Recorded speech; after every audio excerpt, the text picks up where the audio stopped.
Welcome back. It's One Bills Live from One Bills Drive. John Murphy, Steve Tasker here until 3. Practice is over. It's like a Friday. Practice ends a little bit early. And we are happy to have Bills' third-round draft pick tight end Dawson Knox in studio with us.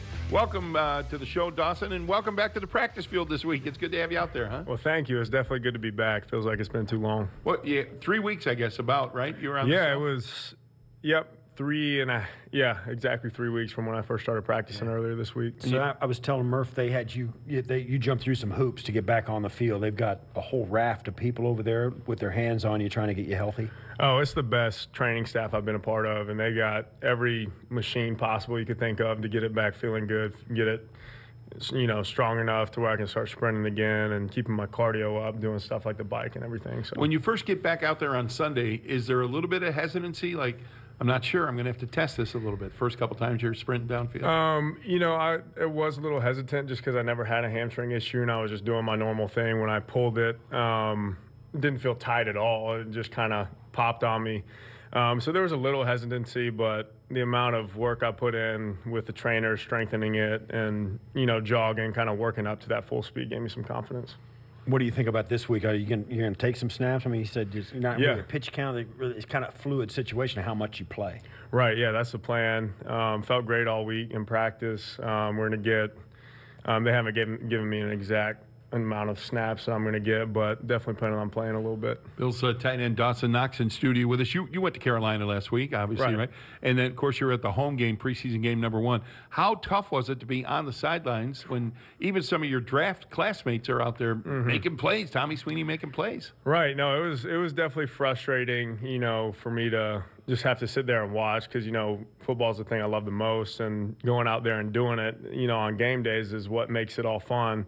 But, from a teammate standpoint, it was fun to be able to see all my friends, my draft class go out there and make plays. Guys I've been, I've known for the last few months going out there, balling out. So it was fun from that standpoint, but I'm definitely excited to get back on the field. Do you feel up to snuff, mentally? Because I know you've been going to the meetings in the room with all the tight ends, but you don't get to run through that stuff. But you've been there watching these guys get coached up. Do you still feel sharp mentally with the offense? Because it's a new system for you. Right. So that was the biggest challenge for me, was just staying mentally locked in, because I'm the type of learner that when I go out there and do it, I learn the best, and kind of that gets it locked in. But these last couple of weeks have given me a good opportunity to kind of learn just from the classroom standpoint, watch film, take just mental notes from coach, and kind of see how other guys do it. Dustin, going back to the spring when you and your rookie group arrived here early May, I think it was, you pretty quickly developed a kind of a rapport and a connection with the quarterback Josh Allen.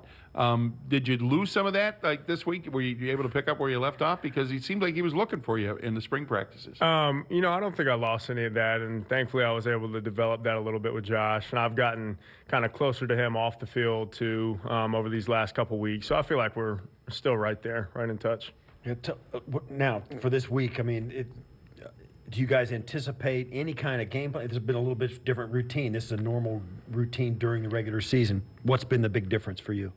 The practices are different. There's more scout team stuff instead of just offense versus defense. If the offense is going, the defense is looking at a card, kind of like what Detroit's going to look like. So it's kind of just game-specific plays and game-specific looks that we're going to see from the Lions on Friday, instead of just kind of the one offense versus the one defense. So. And how does that routine differ than what you were used to at Ole Miss, kind of a high-caliber, high-quality college football program? Is it much different? It's a little different. It's the same in terms of scout team looks. In college, we did a lot more ones versus ones, full speed, full contact. There were little nicks and injuries every now and then, but they do a great job knowing how to practice. No one really gets tackled. So they do a good job making sure everything's still full speed, getting the right look, but still practicing safe. So you're in Buffalo. You've been here for a couple of weeks. You've been kind of on the shelf. We're even giving you restaurant advice, that kind of. But you also kind of jumped on board with the Sabres. They're coming out with their 50th Sabres jersey, right? You gonna get one of those? I got to get one of those. Those 50. I see. I wanted one of those. See, I'm not a jersey guy. Yeah, but I mean that. Yeah, that jersey's incredible. Well, you going to get a 50 or are you going to get like an 88? What are you going to get? Are you going to get your number? Or? I don't know. I've been trying to think about that. See, for me, I have a hard time. Somebody say, well, whose name are you going to get your name on the back? I'm not getting my name on the back of that jersey. Right. But, you know, what are you going to get on the back? I kind of look the 50 look with just the sabers. Sabers on the back, right? Yeah. Totally. Have you been to a hockey game before in your life, or do you hockey? I have. So I grew up in Nashville. Naturally, was a Predators fan. Wasn't really a diehard fan. Didn't have season tickets, but would go to a few games every year, and they're really fun to watch. So I'm excited to dive into the. It's a great live sport.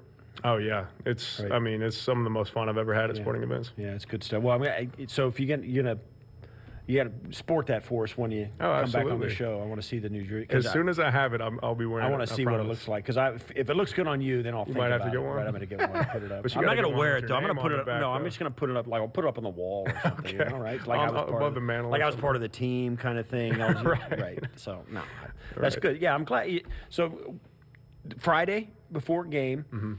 Are you into that kind of thought process of, you know, listen, this is going to be a grind. We got 16 of these to go. This is a different kind of animal. What's your mindset now going in? You must have a feel, and you know, the final cuts have yet to be made. You got to feel like you're a guy that you're going to be a part of this 53. What's your mindset now about what's in front of you, not just this third and fourth preseason game, but the season ahead? I've given a little bit of thought to it. I know this is going to be a lot longer than the college season, obviously. And, you know, the last couple of years at Ole Miss, we were on the bowl ban, so we were only able to do the 12 games and, you know, be done. But for right now, it's every season I've just been focused on the week that I'm in, getting better at one thing every day. And kind of looking ahead can get me caught up sometimes, thinking how my body's going to feel 10, 12 weeks from now. So I'm just doing my best trying to stay in the moment. I got to get this first game under my belt first before I start thinking about stuff. But that's kind of my mindset for the moment. Dawson, based on what we've seen in 2 preseason games, this looks like an offense that will use multiple tight ends quite often, huh? Do you sense Absolutely. That's going to be fun. Yeah. I've never been a part of an offense like that. And I think, yeah, at Ole Miss, I mean, we were 11 personnel, probably 98% of plays. But I think it's really exciting to get multiple tight ends, expose some matchups, split us out wide, bring in, you know, 2 guys in motion. I mean, it's going to be fun. And at Ole Miss, were you like an inline tight end, or did they flex you out sometimes? It was pretty flexible. I never really had my hand in the dirt in a 3-point stance. I'd be in a wing a lot. But we kept it pretty simple because we went really fast, and that was the philosophy. In order to go fast, you have to keep it simple. So I was split out probably 50% of the time, and 50% of the time I'd be in line. Is this offense a lot more complex than what you had at Ole Miss? That's fair to say. Is it? Yeah. I like making the analogy that I had 1 page of the textbook in college, and now I've got the whole book. So it's kind of fun being able to use different tools and kind of learning the ins and outs of different schemes and stuff and route concepts. So it's been fun. And how do you handle that work? Is it something you can do at home with the tablet, or do you do it here in the classroom? Or? Yeah, it's really cool. We had iPads at Ole Miss too, but here, you know, you got all the film. The coaches make cut-ups for us to look at specific fronts and defensive schemes, and have the plays for the week on there. So it's really easy to kind of do that by yourself, but at the same time being in the, you know, tight end meeting room with one of the vets looking at stuff. Can I ask one more question about? Yeah. And Steve and I walked by the new Player Performance Center here, and now there are those screens that drop down with plays up on the wall, pretty awesome. projected on the wall. Tell us? Can you explain what that is and how that works? Yeah, so I've never seen anything like it. And it's amazing. Yeah. So we have like a regular turf field. It's just the width, but it's only about 10 yards long.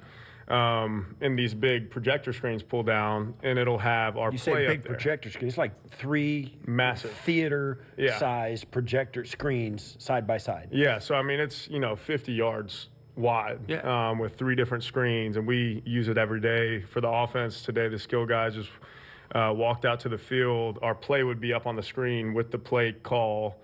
We'd line up, run our routes as it shows on the screen, and just walk through it a couple times to get that, you know, kind of rep in before practice. So when practice comes to season. It's drawing up X's and O's, and you follow the X's and O's where you line. And how much of this offense with the multiple tight ends, multiple receivers, multiple running backs, and all these stuff, how much of the offense and difficult was it for you, stuff to learn before snap? Stuff that you had to learn even before the ball is snapped. There's a whole 3 or 4 chapters of your playbook that is that has nothing to do with what happens after the ball's in play. Right. That's been one of the biggest adjustments, just pre-snap reads, just looking at, how the safeties might shift down. Playing with Micah and Jordan Poyer, Right. it's an amazing experience because they'll disguise coverage perfect. So you kind of look at what the defense is giving you. You have a couple different options on a couple routes. And especially blocking wise, I could block 3 different people on a given play. So I kind of have to look at the front, establish who I'm going to block, and then when the ball snaps, that could change. So having those screens kind of helps, get that mental rep in. I was saying to Steve, it's a learning tool to have those plays projected, and you can stand there on a turf field and kind of act through it. It's got to be much more beneficial to learn than sitting on your butt in a desk and writing something down, right? Looking at a little right. X and O and a little Yeah. static thing, yeah. Yeah, it's completely different. Like I said, I'm a big do-it-yourself learner. So actually going out and walking through it is, what'll kind of make it solidified in my brain at least. I think most of the guys are like that too. Instead of just looking up at a whiteboard, taking notes, it's one thing to do that. But once you actually get on the field, you want to have that sense that, you've already walked through it, the steps, what it's supposed to look like. One more question for you. For me, off field, you had that 6-week hiatus in between the end of the rookie camp, 3rd week of June, and coming back here in July. What'd you do? Did you go anywhere good? Did you travel? Yeah, so I actually went straight down to the beach with my family. We take a trip every year down to Destin, Florida. And it's my dad's whole side of the family. So all my cousins, aunts, uncles, probably about 20 of us down there. Just did that for a week, then went back up to Nashville for a while, and then trained for about a week and a half at Ole Miss also. Good times. Yeah. Yeah, right? Yeah. Don't forget to do that after the next season either. Right. That's what I've heard. Seriously, yeah, take a big deep breath. Hey, thanks for coming in, Dawson. It was great seeing you, man. Absolutely. Thanks, Thanks for Dawson. having me Good luck this again. week. Thank you. Good seeing I'm you. excited. Glad you're back on. Appreciate it. Dawson Knox, Bills tight end, 3rd-round pick. He'll be playing Friday night when the Bills play the Lions in Detroit. Steve and I coming back. One Bills Live from One Bills Drive on Buffalo Bills Radio.